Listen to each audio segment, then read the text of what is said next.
Kung Fu Panda 3 is the third installment in the Kung Fu Panda franchise, and it stars Jack Black as always, along with Angelina Jolie and Seth Rogen, and some Jackie Chan in there. And newcomers this time are Bryan Cranston as Jack Black's father, and J.K. Simmons as the baddie in this one here.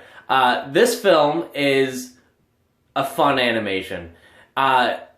I was watching it, and I really liked the first Kung Fu Panda a lot. I somehow missed the second one, but I hear it's really great. But I really was a big fan of the first Kung Fu Panda, and this one is just as enjoyable as that one, I would say.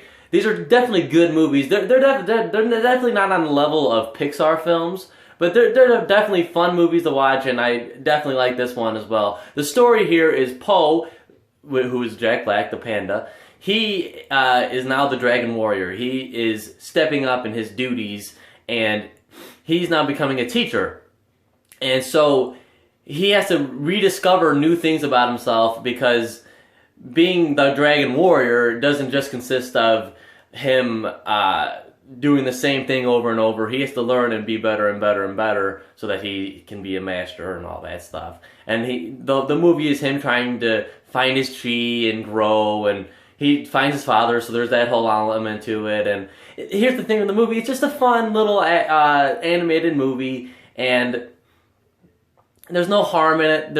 It's not hard to watch. It's just a fun little movie. It's definitely not Toy Story 3. You could tell that this is the third one in the franchise, because not all animated movies can be Toy Story 3. They can't all be hits and even better than the first one. This one, you could tell, has definitely ran out of some of its steam. It's just not as good as the first Kung Fu Panda was. The jokes are a little bit more tired down now. They're just not as funny as they used to be. And, you know, they still go for some of the same kind of jokes with, like, him being fat and him, like, bouncing around and all that. And it's even more added in this one because there's tons of more pandas involved.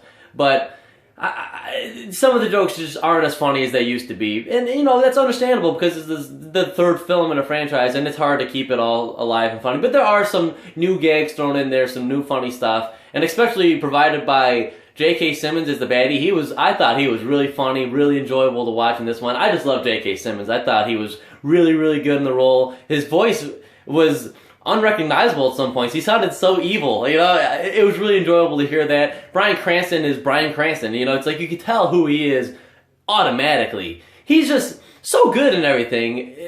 He's so intense, his voice. It's hard to not think about Walt, obviously, from Breaking Bad.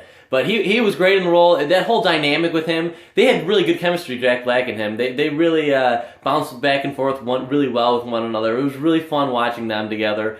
Everybody supporting Jackie Chan and Seth Rogen. Seth Rogen, I felt, had a lot more to do in this one than the previous ones. He was funny, along with Stephen Merchant. He was really funny in this one. And yeah, I mean, overall, it's an enjoyable, fun little movie. There's no harm to it. The soundtrack to it is just as kung fu as ever. It's fun and uplifting. It's a fun little movie.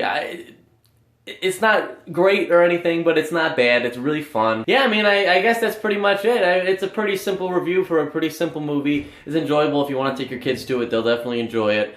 I enjoyed it. I'm going to go 3 out of 5 for this one. Definitely a thumbs up. Recommend it if you like the first few ones. It's a fun watch. Anyway, guys, thank you so much for watching. If you like this and you want to see more reviews from a guy like me, you can subscribe, and I'll see you at the next one. Thanks, guys.